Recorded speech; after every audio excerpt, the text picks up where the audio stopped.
नमस्कार, मी तृप्ती मसाला मस्ती या यूट्यूब चॅनलवर आपल्या सर्वांचं स्वागत करते। आज मी आपल्यासाठी अशी एक रेसिपी घेऊन आली आहे जेणेकरून आपलं हिमोग्लोबिन वाढेल, त्याशिवाय रक्तशुद्धीकरण होईल, ब्लड प्रेशर नियंत्रणात होईल व कॅल्शियमची कमतरता असेल ती सुद्धा पूर्ण होईल, अशी ही आजची रेसिपी आहे।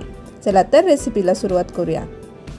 आजची रेसिपी आहे बीटचा पुलाव। चला तर मग रेसिपी बघूया। त्यासाठी लागणारे साहित्य बघूया आपण। मी इथे घेतलेला आहे 1 वाटी कोबी मध्यम आकारामध्ये चिरून घेतलेला आहे।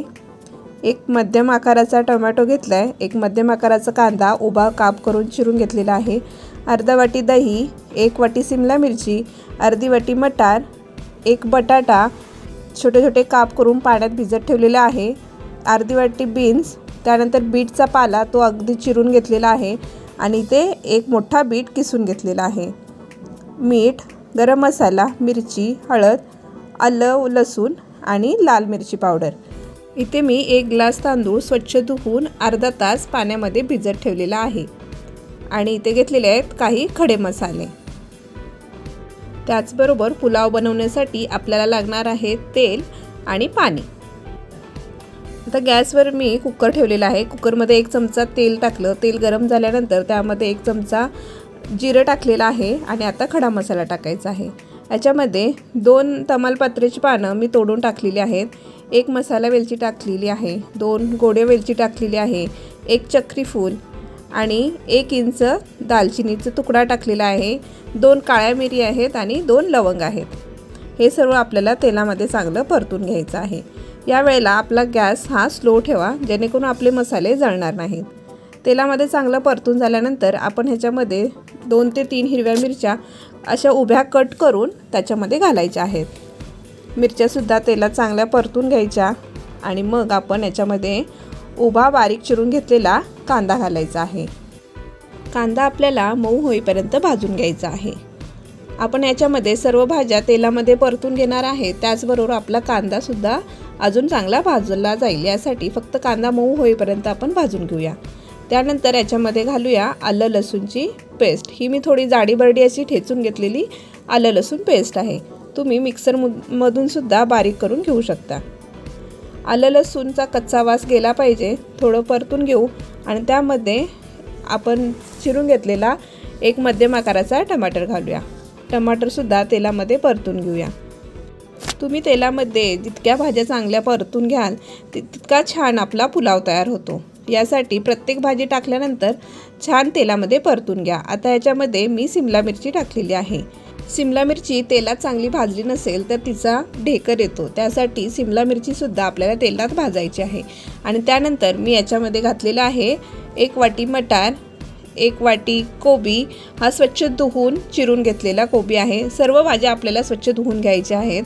त्यानंतर 1 मध्यम आकाराचा बटाटा घेतलेला आहे, त्याचे मध्यम असे काप करून पाण्यामध्ये भिजत ठेवले होते आणि इथे घातलेली आहे बीन्स मी 1 वाटी इथे वापरलेला आहे।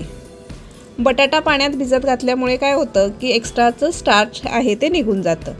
त्यानंतर याच्यामध्ये बीटचे जे पानं आहेत ती बारीक चिरून घेतलेली आहेत आणि 1 मोठा असा बीट किसून घेतलेला आहे। हे सर्व आपल्याला याच्यामध्ये मिक्स करून घ्यायचं आहे।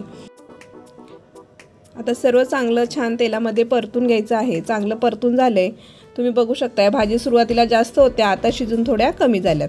त्यामध्ये आता आपण मीठ घालूया, त्यानंतर 1-1.5 चमचा लाल तिखट घातलेला आहे, अर्धा चमचा हळदी पावडर घातलेली आहे आणि 1 चमचा गरम मसाला घातलेला आहे। हे सर्व कोरडे मसाले आपल्याला ह्या भाजीला पुन्हा चांगले मिक्स करून घ्यायचे आहेत। बीटमध्ये हिमोग्लोबिनचं प्रमाण जास्त असतं, त्याशिवाय रक्तशुद्धीकरण पण बीट खाल्ल्यामुळे आपलं रक्तशुद्धीकरणसुद्धा होतं। आता याच्यामध्ये मी तांदूळ घातलेला आहे। तांदूळचं पाणी काढून घ्यायचं आहे आणि निथळून घेतल्यानंतर तांदूळ आपल्याला याच्यामध्ये टाकायचा आहे आणि हा सर्व तांदूळ या पुलाव आपल्या भाज्यांमध्ये मिक्स करून घ्यायचा आहे। अजून सांगायला गेलं तर बीटमुळे आपलं ब्लड प्रेशरसुद्धा नियंत्रित होतं, त्याशिवाय आपलं कॅल्शियमचे प्रमाणसुद्धा वाढतं। असा हा आपला गुणकारी पुलाव केलेला आहे। एक वेळ तुम्ही सुद्धा अशा प्रकारे पुलाव करून बघा, त्याशिवाय याला कलरसुद्धा अगदी सुंदर येतो, त्यामुळे मुलंसुद्धा आवडीने खातात। आता इथे तांदूळ घातल्यानंतर आपला तांदूळ याचे चांगला भाजला गेलेला आहे आता आपण याच्यात सर्वात शेवटी दही घालून घेऊया आणि सर्व मिक्स करून घेऊ। दही घातल्यानंतर पुलावाला आपला सुंदर असा कलर येतो, यासाठी याच्यामध्ये दही आवर्जून घाला आणि पुलावसुद्धा टेस्टला छान होतो। आता सर्व दही याच्यामध्ये चांगलं मिक्स करून घेऊयात आणि आपण जितकं तांदूळ घेतला आहे त्याच्या दुप्पट आपल्याला पाणी घालायचं आहे। मी आता 1 ग्लास तांदूळ घेतलं तर इथे मी 2 ग्लास पाणी घालते आहे। पुलावमध्ये मी पाणी गरम वापरलेलं आहे, तुम्हीसुद्धा पाणी गरम करून वापरा। त्यानंतर याला थोडी उकळी आल्यानंतर कुकरचं झाकण लावायचं आहे आणि कुकरला आपल्याला फक्त 2 शिट्ट्या काढून घ्यायच्या आहेत आणि या 2 शिट्ट्यांमध्येच आपला छान असा बीटचा पुलाव तयार होतो। व्हिडिओ आवडला तर नक्की लाईक, शेअर व सबस्क्राईब करा आणि आता पुन्हा भेटूया अशाच नवनवीन रेसिपीसोबत मसाला मस्ती या यूट्यूब चॅनेलवर। व्हिडिओ संपूर्ण बघितल्याबद्दल मनपूर्वक धन्यवाद।